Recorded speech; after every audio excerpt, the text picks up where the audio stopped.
Quem é Edson Luiz Góes Militão?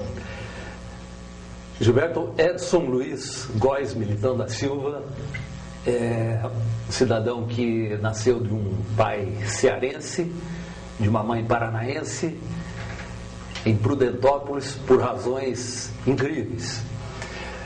Eu me considero até um cigano geneticamente, porque veio de todo lado.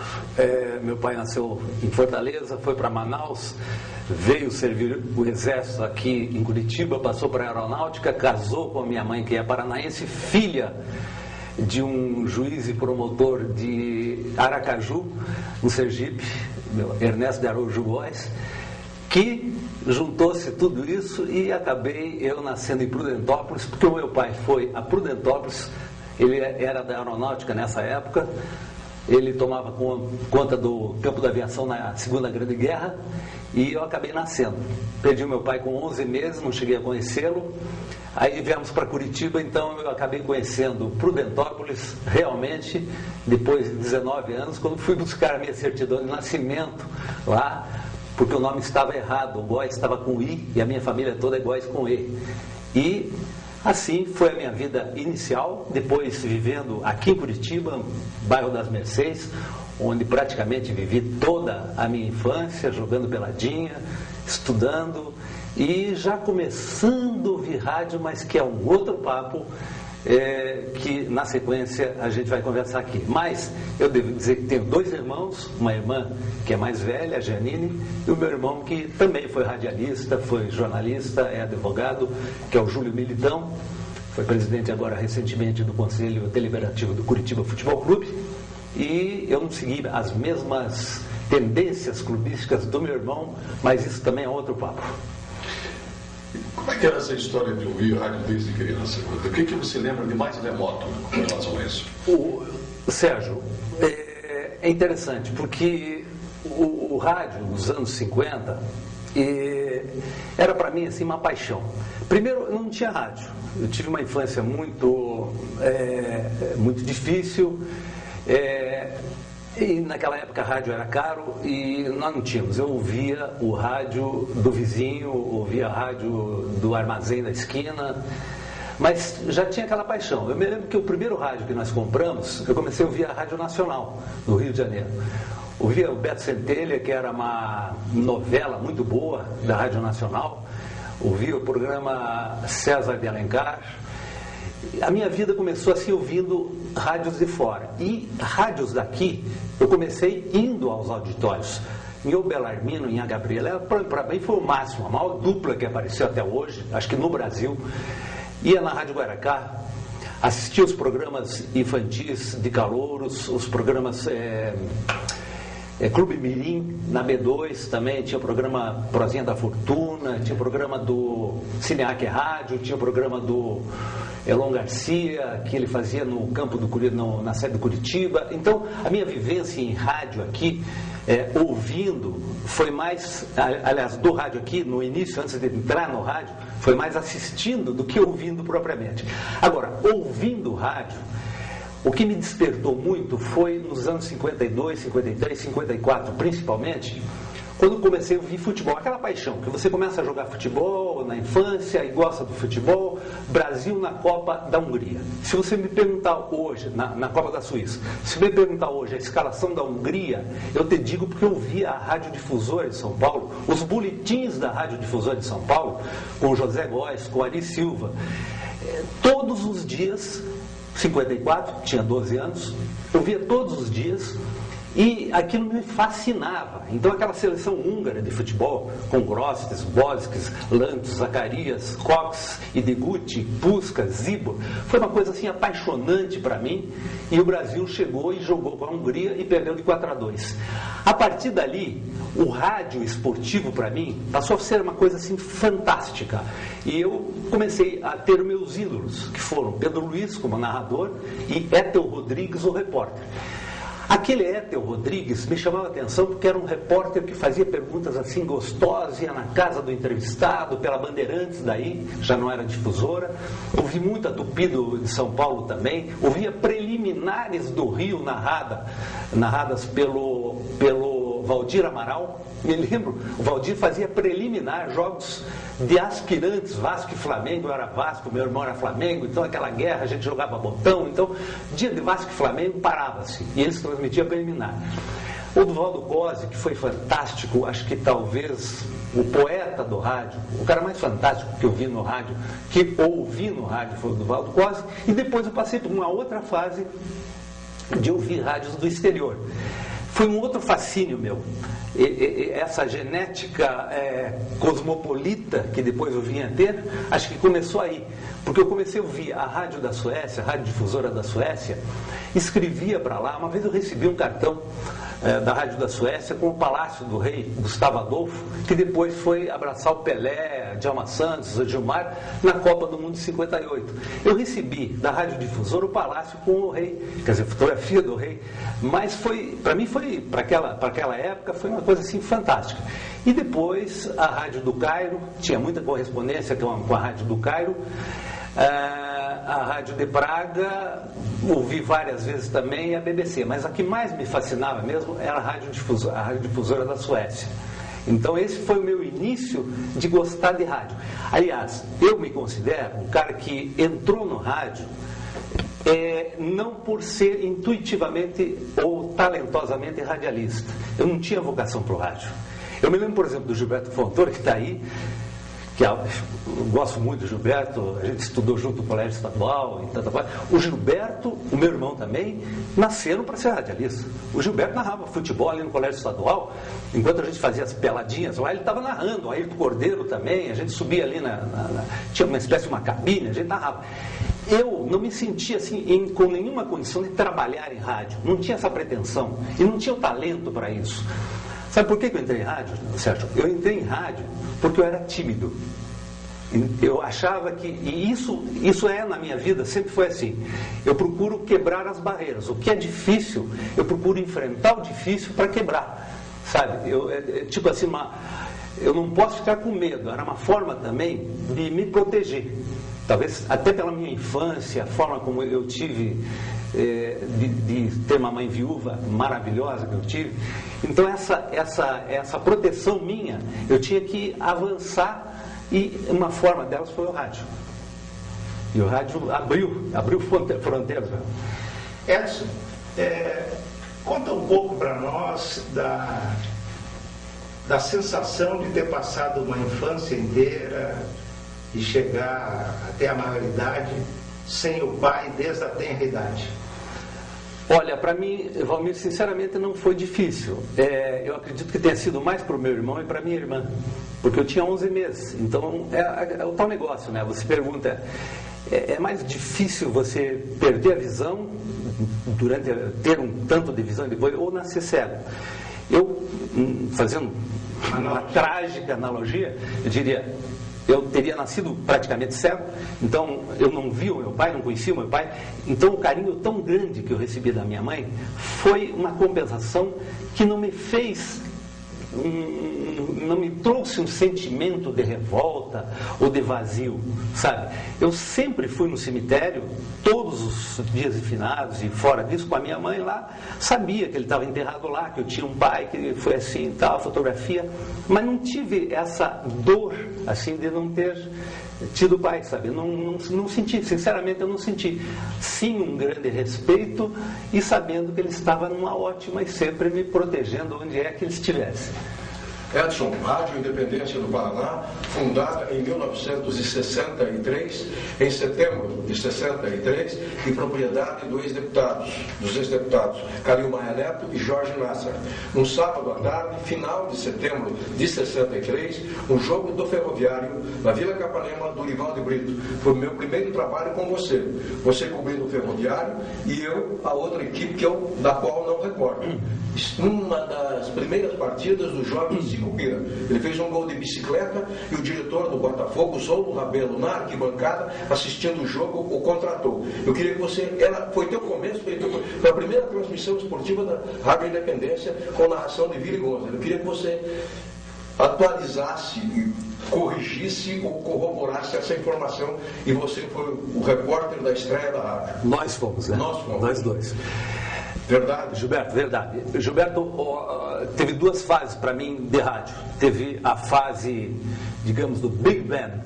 O Big Band para mim foi quando eu entrei em rádio. Entrei em rádio fazendo esporte amador na Rádio Morumbi com o Odenir Silveira, num programa chamado Revista Amadorista. Eu jogava no Bacaxiri Atlético Clube, era Centeral, número 5, da equipe aspirante, não era titular, e na partida principal tomava nota e levava para o programa esportivo na Rádio Morumbi, Marumba Querida, tinha um programa, o Odenir era o rei da Suburbana, o dono da Suburbana, então ele pedia que cada colaborador levasse o resultado, a ficha do jogo e apresentasse um programa. Eu comecei assim.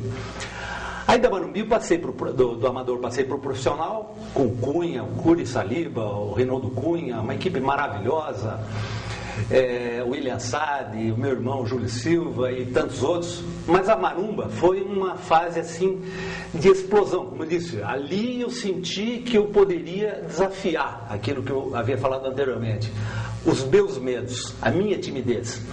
A minha primeira entrevista foi com o Ayrton, zagueiro central do Grêmio, do Valmir. Veio aqui no Hotel Clímax e o Reinaldo Cunha me escalou para entrevistar o time do Grêmio. Eu peguei o telefone para entrevistar o Ayrton, eu tremia, eu não conseguia falar com ele, porque eu estava diante de um ídolo e estava estreando. Então o nervosismo passou a ser meu e ele me acalmou e eu entrei no ar pelo telefone.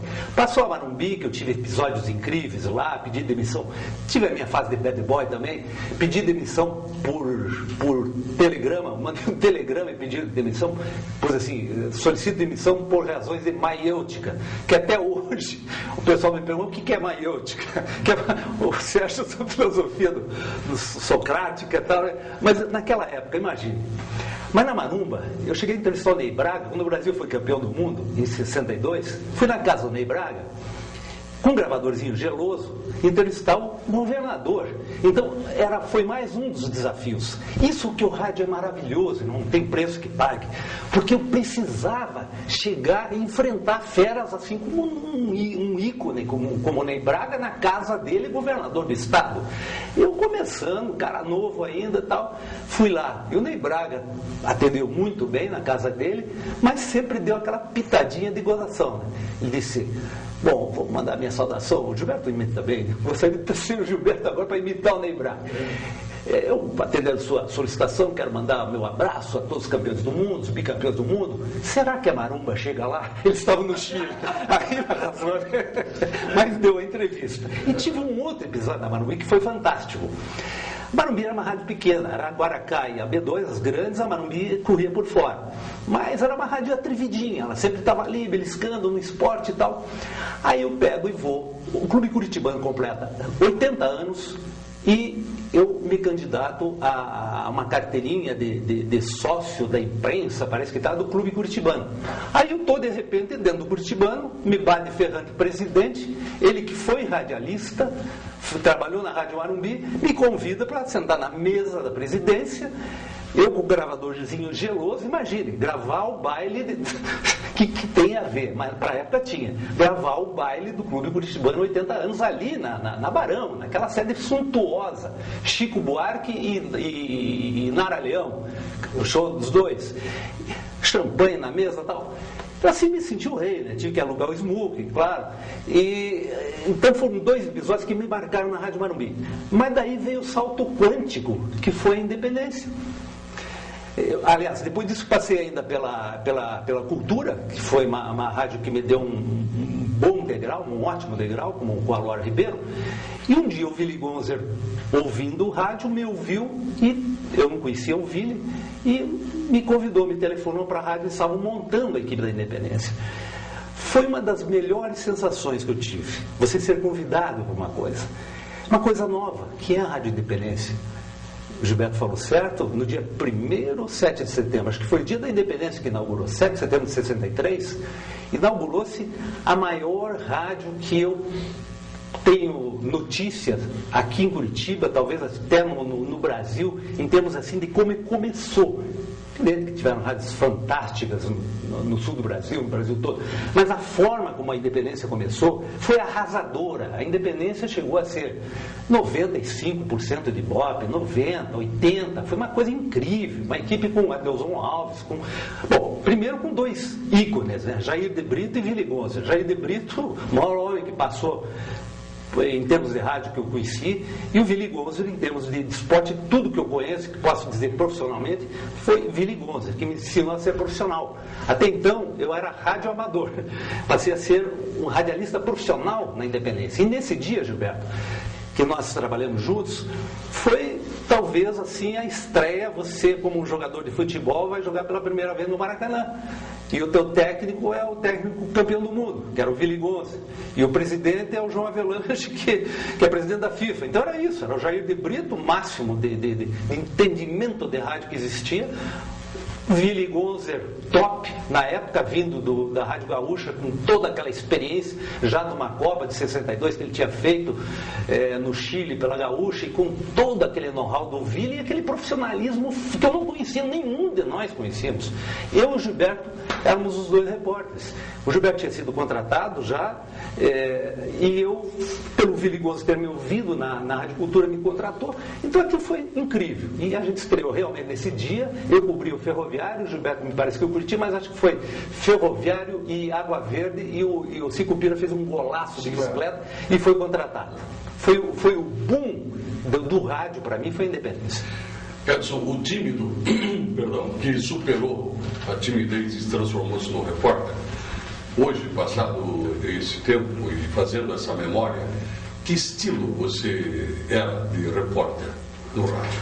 Bom, primeiro, sério, extremamente sério. Acho que poderia ser até um pouco mais descontraído. Eu via repórteres mais descontraídos. Por exemplo, eu me lembro uma época do Newton Dallabona, do Baiarosa, que fizeram uma equipe muito boa na Rádio Colombo, o Ayrton Cordeiro. Eu via muito eles, achava excelente. Eu me lembro um 3x3 do Curitiba com o Grêmio lá em Porto Alegre, com o Silvio Ronald e o Vinícius Coelho transmitindo. Dizia, poxa, que estilo diferente, estilo meio carioca, gostoso assim de se ouvir. Mas eu via aquela descontração do Newton Dallabona, por exemplo, o Tuta, que foi um grande repórter aqui. Mas quando eu entrei na Rádio Morumbi, eu passei para aquele eu tinha consciência de que você, diante do microfone, de uma câmera ou de uma máquina de escrever, você não é você. Você é um repassador de uma coisa para um mundo infinito de pessoas.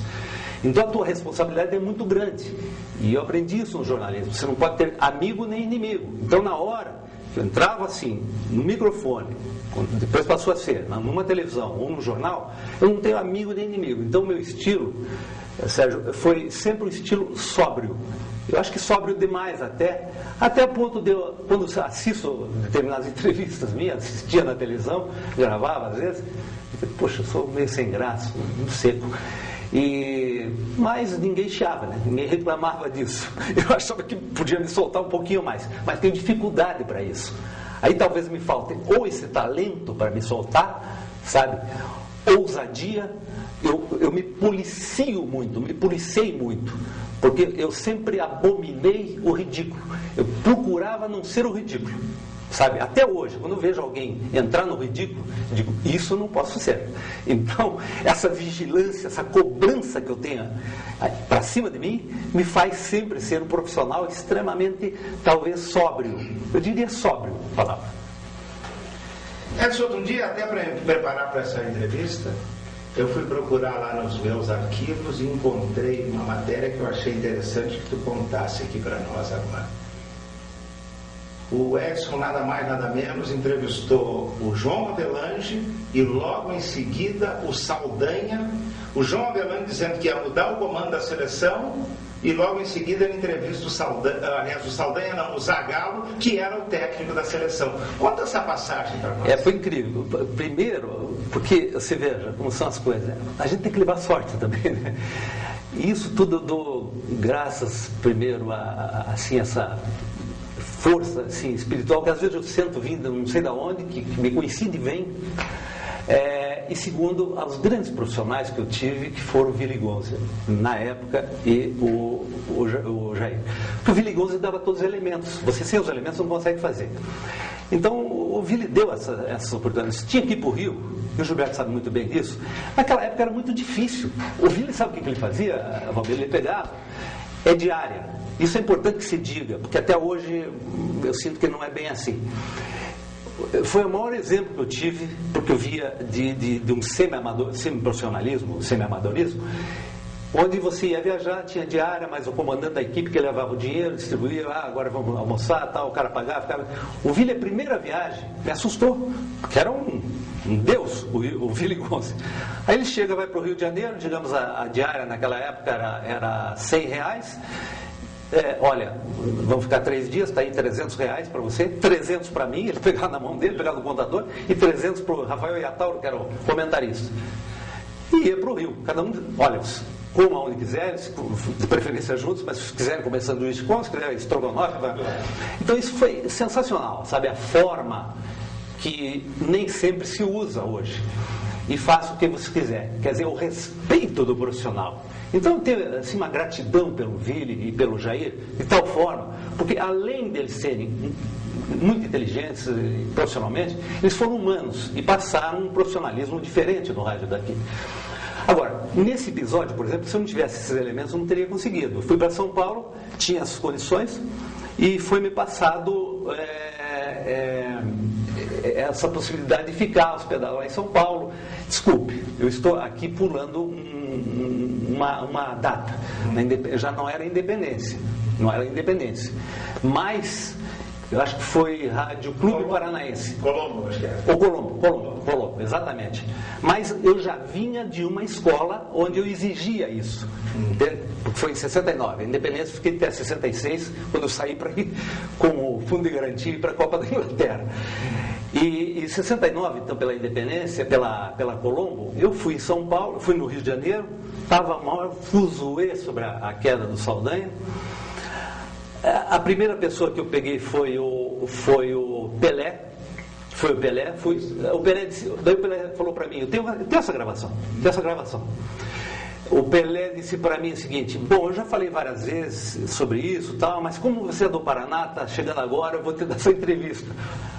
Fui num canto, fiz a entrevista com o Pelé. O Pelé disse assim: olha, eu pensei que o João Saldanha era meu amigo, ele me chamava, dizer que eu não tenho condição física, que eu estou ficando cego, isso é um absurdo, tal. Eu ouvi o Pelé. Daí fui ouvir o João Saldanha. O Saldanha disse: não, essa história foi inventada, vocês vão saber mais tarde em livro, em alguma coisa, em documentário. E hoje você sabe que tem um livro do João Saldanha que se explica tudo isso, né? E depois eu acabei trabalhando com o Saldanha, que é um outro episódio da minha vida. E depois com o próprio Avelange, que o Avelange ficou numa saia justa, ele não sabia como tirar o Saldanha. Ele tinha dado a palavra para o Saldanha de que ele iria com o Saldanha até o final da Copa. Mas havia aquela pressão política e era a ditadura militar, houve a pressão sim do Jarbas Passaninho para que ele tirasse o João Saldanha, que era comunista e que não poderia ser campeão do mundo e levantar a taça e dar alguma declaração que prejudicasse o regime. Então ele foi afastado por isso, só que nunca se disse isso, exceto o João Saldanha, pessoalmente para mim falou, e o complemento foi com o Zagallo, que acabava de assumir, contra a vontade de muita gente, tanto é que ele mudou totalmente o time e que por força política dos jogadores ele acabou consertando, colocando sim o Tostão e o Pelé juntos, quando ele nunca aceitava isso. Eu quero recuar um pouco, de 70 recuar até 1966, para que eu não esqueça. Como é que foi aquela de você ir para a Copa do Mundo em Londres, na Inglaterra, sem rádio, sem jornal, sem microfone, sem dinheiro? Só com fundo de garantia. Só com fundo de garantia. Sem dinheiro. E com a passagem só de ida. Você foi por conta, seu bel prazer, conta própria. Própria? Comprou a passagem de prestação. A prestação 10 vezes pela Alitalia, parada em Dakar, Roma e depois chegando em Londres. Aí, como é que faz? Fui eu e meu compadre, velho amigo falecido, Celso Toniolo, que foi um grande companheiro, foi um grande companheiro de rádio, um grande amigo e que eu tenho em consideração muito grande. Gilberto, você lembra, a independência depois teve aquela fase política que começou a diminuir, você acha que havia saído até antes. Eu fiquei mais um pouco ainda com o Ivan Budola e quando não dava mais, pedi demissão, estava perto da Copa e me fascinava a Copa do Mundo, como me fascina até hoje. Eu comecei a me fascinar com a Copa do Mundo com aquele episódio que eu falei da Copa de 54, da Hungria e tal. Eu disse, um dia eu vou numa Copa do Mundo. Da de 62 não deu para ir no Chile e tal. Digo, essa 3 Nutri, que tinha uma campanha chamada 3 Nutri dos Fósforos Pinheiro, parece. Eu disse, essa 3 Nutri eu vou para ver o Brasil tricampeão. E comecei a mexer com os pauzinhos, disse, não, a saída da independência, com fundo de garantia junto aqui e tal, fui lá no Rio de Janeiro, comprei na Itália lá, uma tia minha que morava no Rio assinou a promissória, porque eu não tinha cadastro lá no Rio, e eu mandava a cada mês depois, da Copa, eu mandava, paguei 10 vezes aquela prestação só de ida. Só prestação de ida. E fui com eu e o Toniolo. E fui com um determinado dinheiro. Não foi 0, mas era muito pouco para uma Copa do Mundo. Bom, a gente chegamos em Londres meia-noite. Imagine, 1966, aquela mudança brutal. Você, Mary Quant, Minissaia, Beatles, tudo. Daqui para o Rio já era uma mudança assim incrível. Imagine de Curitiba para Londres. Eu nunca havia saído do país. Aí você chega em Londres, às vezes eu brinco e digo, nós fomos os 2 primeiros hippies a aparecer aqui em Curitiba pelo menos. De repente eu estou no aeroporto de Londres, Heathrow, e chegando em Londres, meia-noite, e agora? Tinha um telefone, só tinha uma indicação lá, que é o telefone da BBC, do Mugiati, que era nosso amigo daqui, que trabalhava na BBC. Liguei para o Mugiati, me lembro até hoje, era COV, já me estranhava, porque aqui eram números, eram 4 algarismos, lá tinha 3 letras, COV e o número da BBC, que eu não posso me lembrar agora. Liguei e o Mugiati estava lá, porque era meia-noite, 1 hora mais ou menos, que 4 horas a menos era o horário que saía, que as transmissões que eu ouvia da BBC, mais ou menos 8 da noite. Aí o Mugiati disse, bom, tudo bem, se chegaram aí, tá, você tem hotel, né? Não tenho nada, Mugiati, não tenho nada, se me indicam um hotel. Mas tinha o lado do orgulho próprio também, sabe? Não era louco, foi uma daqueles devaneios assim, mas com orgulho próprio. Se entrar na malandragem, ou naquele orgulho ferido, sempre não querendo pedir favor. Já você tem a indicação de algum hotel? Você tem uma indicação? Não, já eu quero ficar na tua casa, posso dormir aí na BBC? Não. Jate, você tem uma indicação? Não tem. Recomendo para vocês, senão vão conseguir hotel agora. Durmo no terminal de ônibus, e amanhã é normal, tem ar-condicionado, muita gente fica para pegar, e amanhã de manhã a gente conversa, vamos ver e tal. Dormimos. De manhã um guarda batendo 6 da manhã, acordando todo mundo ali e tal, começamos a procurar. Aí eu tinha o endereço do hotel onde estavam todas as delegações, os delegados, aliás. Royal Garden Hotel. Era o maior hotel de Londres, que ficava a umas 4 quadras mais ou menos do terminal. Eu fui no Royal Garden e procurei o Luiz Murgel, que era o delegado da CBF para a Copa do Mundo. Liguei da portaria para o Luiz Murgel, me apresentei, eu sou homem de rádio, tal, estou aqui, está para a Copa do Mundo, cheguei, estou com dificuldade de hotel, é possível, eu consegui um apartamento nesse hotel? Ele disse, pode deixar que eu falo com o gerente. Daí ele falou com o gerente lá e conseguiu uma suíte no hotel. Aí veio o orgulho próprio, né? O pobre orgulhoso. Eu e o Toniolo estávamos assim, digamos, tinha no bolso, vamos supor, na época $300 era um dinheiro razoável. $300. O hotel custou, digamos, 150. A diária. Ficamos uma noite no Royal Garden, o maior hotel de Londres. Ali veio uma série de coisas.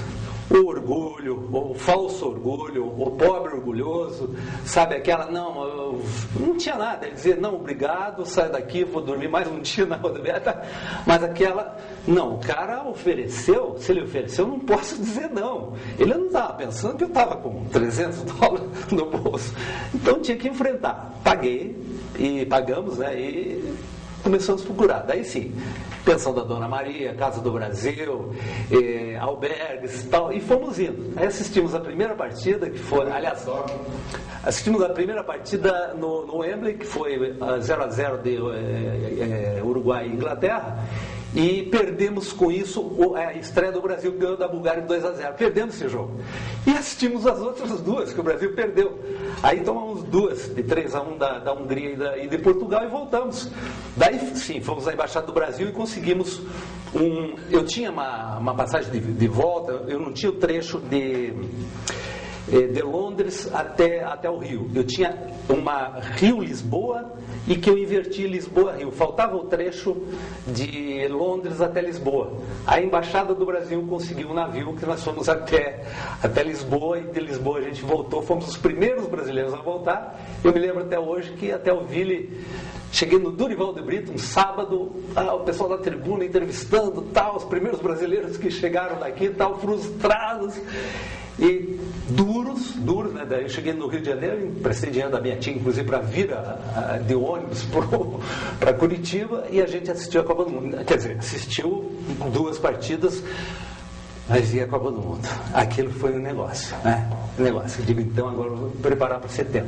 Nesse intervalo de tempo, Gilberto, fui para a Rádio Clube Paranaense. Não sei se você estava lá, Serginho, acho que não, Valmir, não, depois. A gente formou uma equipe muito boa na Clube, em 69, em 69 a Colombo nos convidou, e o Ervin formou uma equipe incrível, com o Fuad Calil, com o Ney Costa, com o Marcos Manhoto, uma equipe muito, muito boa mesmo. E a Ayrton me convidou para ir para lá, o Ervin, e eu disse, poxa, eu estou bem na Clube. Daí eu disse, olha, eu tenho um objetivo, uma Copa do Mundo, e oficialmente, eu quero ir pela rádio. Só saio da Clube se o Ervin, naquela empolgação, era umas 3 vezes o salário que eu ganhava na Clube. Ele disse, então vamos fazer um contrato. Fizemos um contrato, e um adendo desse contrato, que era o item mais forte que me levaria para Colombo, era que eu iria, a rádio me pagaria todos os custos para a Copa do Mundo 70, que era no ano seguinte. Tá. Aí assinei, fotógrafo, bateiro, tal, fizeram aquele oba-oba, tal, eu vim, se amanhã a gente registra em cartório, te devolvo a tua via, tal. Tudo bem.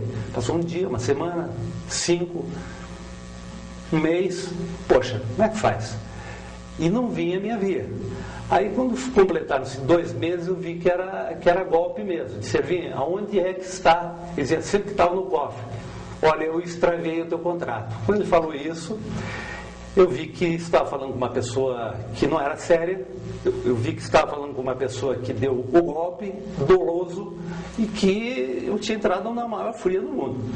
Não restou outra coisa senão sair. E fiz mais uma quase igual àquela da Inglaterra. Eu disse, agora eu tenho que ir. Daí falei com o Raul Maza, foi meu advogado, era um excelente advogado, era comentarista no tempo da independência comigo também, gostava muito do Maza, aliás, um belíssimo comentarista. Aí o Maza disse, entra com uma ação, você tem testemunhas, nós entramos com uma ação, vá para lá, traga os recibos e nós vamos cobrar na justiça isso. Aí eu fui para a Copa do Mundo de 70. Fui para a Copa do México, e também peguei só, lá foi o contrário, peguei a fase final, peguei na quarta-feira, quando o Brasil ganhou do Uruguai de 3-1. Na quinta-feira eu estava indo pela Panam para o México, cheguei lá, encontrei Jorge Cury, Vili Gunzer, Valdir Amaral, todo mundo perto da Embaixada do Brasil, porque ali era um ponto de encontro para boletins e tal. Aí eu vi os caras, poxa, tem um jeito de entrada para você. Eu sei que consegui uma entrada para a decisão do 3º lugar, que foi Uruguai e Alemanha, um jogaço, 1-0 para a Alemanha, Overath, e depois o 4-1 do Brasil em cima da Itália no dia seguinte. Ali lavei a alma. Daí quando cheguei aqui, fui cobrar na justiça, cheguei atrasado, o Maza me cobra até hoje, cheguei atrasado no dia do depoimento lá da audiência e acabei perdendo a audiência porque eu não fui. Certo. Edson, você é o repórter que, pelo menos curitibano ou talvez brasileiro, que mais tenha feito cobertura de Olimpíada ou não? Bom, brasileiro com certeza não, né? Mas daqui talvez. Eu fiz 5 Olimpíadas. As 5, essa não foi. Aí foi a outra fase, né? A fase do bad boy, a fase do hippie, a fase já havia passado. Então, a minha fase assim, profissional nesse aspecto somou a um curso que eu fiz de educação física, de ter uma paixão pelo esporte como um todo, não só o futebol. Então eu fiz educação física mais para conhecer mais a fundo também os outros esportes. Eram 44 cadeiras. Convivi com grandes profissionais como o Carlinhos, que hoje está no São Paulo, como o Adolfo Mel, como o filho do Valmiro Robson, que foi um brilhante, aliás, estava começando, acho que quando eu saí. Enfim, vários profissionais. O Dirceuzinho fez o vestibular comigo, não passou. Livir Culpe. Eu ainda dizia para o Dirceu, né, antes de ele falecer, Dirceu, ainda bem que você não passou, você estaria dando polichinelo lá quando você era jogador tricampeão do mundo, professorzinho de escola aí, né? Não valia nada, né? Então isso me ajudou muito aí a Olimpíada. Então fui em 5, já com conhecimento teórico um pouquinho melhor. Eu me apaixonei por Olimpíada e 9 Copas do Mundo. Eu acho que em termos assim aqui do Paraná, talvez tenha sido que tenha mais ido a Olimpíada e Copa do Mundo. Na fase final foi mais por jornal, né? Televisão é muito difícil, televisão aqui não tem como, né? Porque são redes, máximo seria um repórter que fosse. A rádio, muito caro, embora o Hidalgo e o Lombardi tenham feito há algum tempo. Mesmo a Clube fez uma época, me parece o Ayrton até deu um depoimento aqui. Agora, essa fase, aliás, fui eu que implantei, junto à Gazeta do Povo, de criar um mecanismo que fosse bom para as 3 partes. No caso, para a empresa, Gazeta do Povo, para o anunciante e para mim. Então, quando eu cheguei para a Gazeta e mostrei a proposta de como se viabilizaria um grande jornal daqui cobrir Copa do Mundo, e a Gazeta era o grande jornal daqui, o Rogério e a Ana Amélia na época adoraram o projeto. A gente viabilizou em 92 na Olimpíada de Barcelona, onde eu estava também na Rádio Educativa, fiz um trabalho de lá junto com o jornal, foi muito bom. Pela primeira vez usei celular, foi em 92, entrava na Vila Olímpica. Dentro da Vila Olímpica eu fiz um contato com o pessoal do Comitê Olímpico Brasileiro e tive 3 entradas na Vila Olímpica, porque você pode ir todo dia na Vila Olímpica, mas fica cerceado a entrar nos aposentos, no refeitório. Você fica fora, os atletas vêm ali. E eu consegui 3 vezes dentro. Então tive entrevistas assim ao vivo com o Oscar, com o Sotomayor, com o pessoal do Dream Team americano que ia fazer visita, porque eles estavam no hotel. Foi a única delegação que ficou em hotel. Eu fazia para a Rádio Educativa ao vivo. Você, Sérgio, não sei se você estava lá, mas acho que sim, você e o Silvio. Eu fazia ao vivo às 8 horas da manhã aqui, que era meio-dia lá, a hora do almoço, todo mundo lagarteando. Então ali começou o meu trabalho com o jornal para a Olimpíada de Copa do Mundo.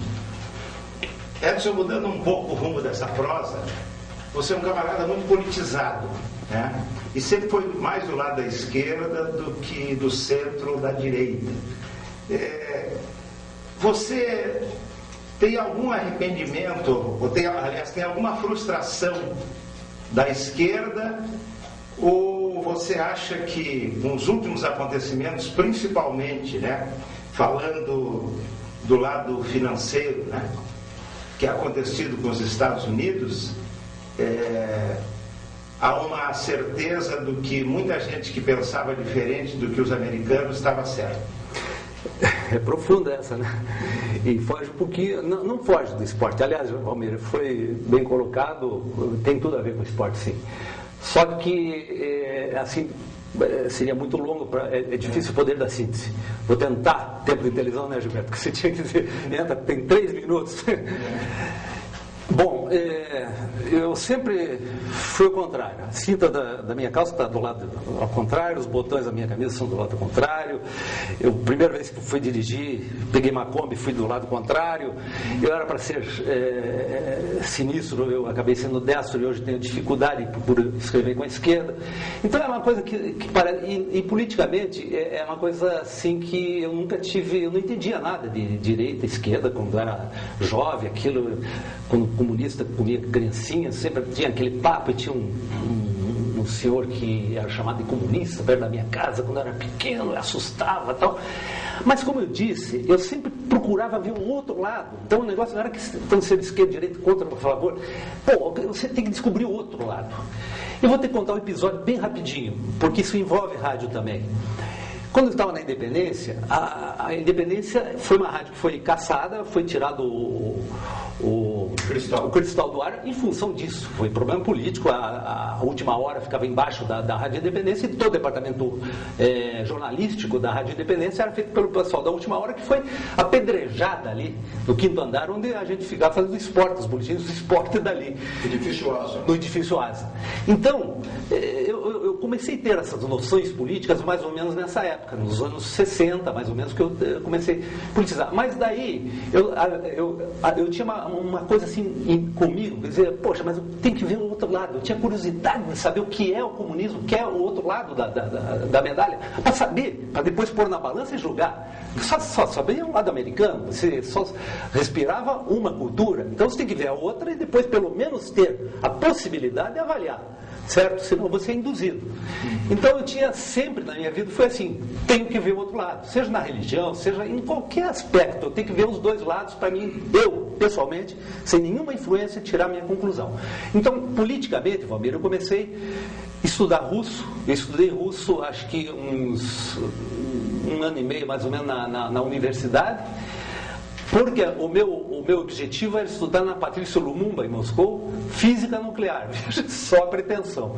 Física nuclear na Patrício Lumumba, que era uma universidade livre, você não pagava, você apenas tinha que trabalhar nas férias e nas folgas para pagar os estudos e tinha que ter 2 anos de russo. Eram 5 anos de física nuclear e 2 anos de língua russa. Eu tive que aprender língua russa aqui para evitar os 2 anos lá. Só que cortaram aqui com a ditadura quando veio o golpe militar. Com isso, me derrubou a possibilidade de ir para lá, e daí estava envolvido com outros problemas aqui, não podia ir. Acabei não indo. Mas tinha esse lado assim de esquerda que eu gostava como curiosidade. Cuba, me envolvi muito com a Revolução Cubana, Che. Eu tive que conseguir agora, e aí é que o rádio é maravilhoso. O rádio não tem fronteira, o rádio te abre, o rádio não é uma arma. O rádio é como o judô, é um caminho suave, mas que te defende, porque através do teu microfone, através do teu gravadorzinho, que eu era um repórter, eu tinha como enfrentar o Ney Braga, ou ir na casa do professor Rosário Mansur Guedes, que era meu professor de português, que tinha livros de português, e entrevistar o mestre, o Bento Mussurunga, que eu tenho entrevista até hoje, como eu tinha de ir ouvir um Fidel Castro, se fosse o caso, um Che Guevara. Certo? Então o rádio foi fantástico, daí foi me crescendo, eu vi que a coisa não tinha mais tamanho, que abriu uma porta, um sandeiro luminoso, um caminho luminoso para mim, o rádio, que não tinha fronteiras mais para o que eu quisesse. Claro que eu estava ligado ao futebol, mais ligado ao futebol, mas passei a fazer, fiz policial, fiz programa de animação, fiz show de horóscopo e tal. Mas daí eu entrei nesse lado político, tive que interromper a saída lá, e fui em 69 para os Estados Unidos, com um grupo de jovenzinhos, eu não era tão jovem assim, eu e o Toniolo, acabamos desistindo desse grupo, que ficaria em casa de pessoas, eu ficaria na casa de um senador americano, era para aperfeiçoar o inglês. Naquela época eu falava inglês bem melhor que eu falo hoje, que eu não sei nada. Mas naquela época eu falava razoável. E deixei de ficar na casa desse senador para ficar em Miami, para fazer um estágio, tentar trabalhar no Miami Herald e na Voz da América.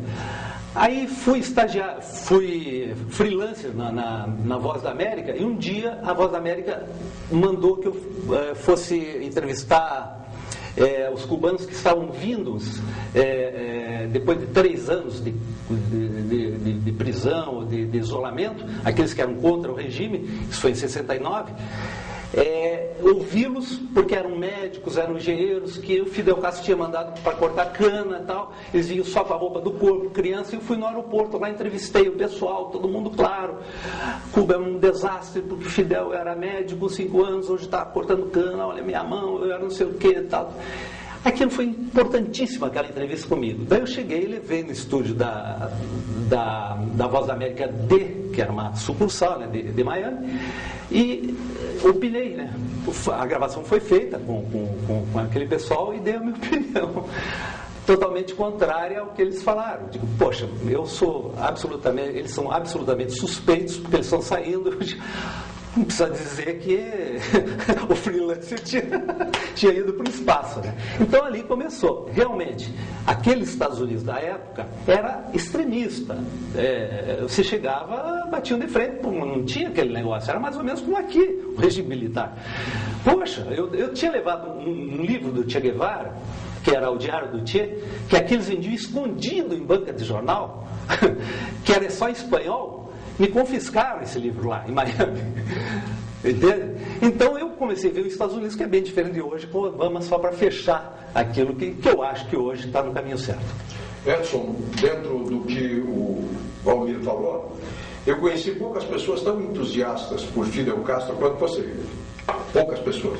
Você logo foi a Cuba, nós conversamos uma ocasião, e você ficou encantado com o governo, com a educação, com a saúde, com o sistema cubano, inclusive explicando o porquê das más condições de vida do povo cubano. E você se mostrou a mim um admirador do Fidel Castro. Você pensa a mesma coisa hoje de Fidel Castro? Eu penso do regime cubano como um regime assim extraordinariamente humano, mais que Fidel Castro, do Che Guevara.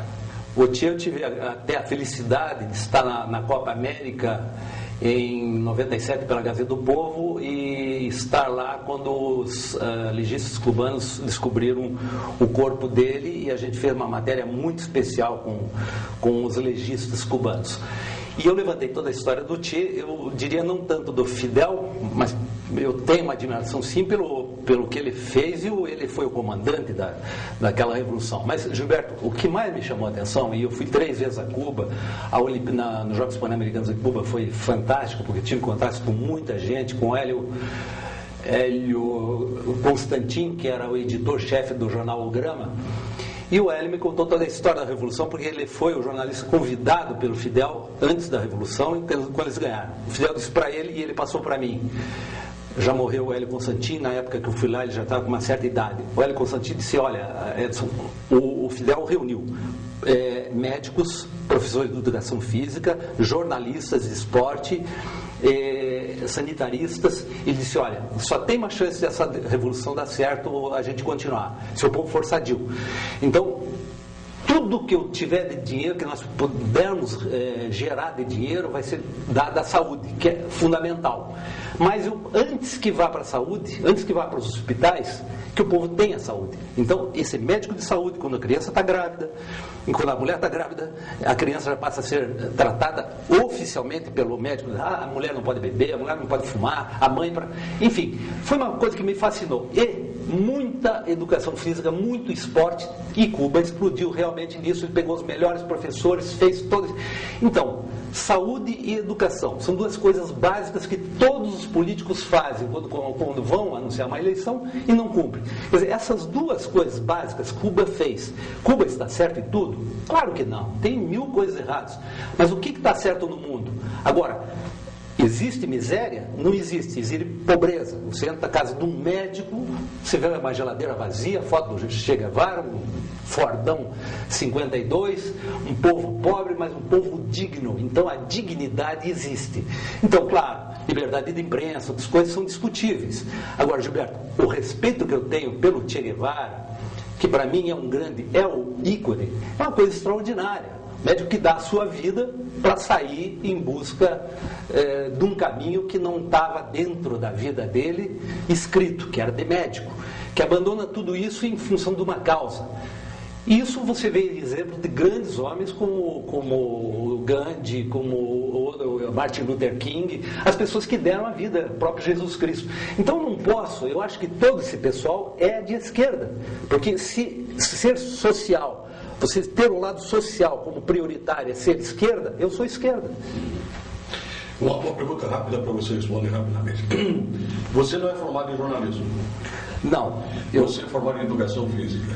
Sim. A maioria de nós aqui no Cine Gilberto também não, formado em jornalismo. Como é que você explica que um homem não formado em jornalismo tenha esse cabedal de conhecimentos, de tantas viagens, conhecimento político, conhecimento de música popular, e que forma hoje o cidadão Edson Luiz, a quem eu admiro e respeito e tenho a honra de ter como amigo?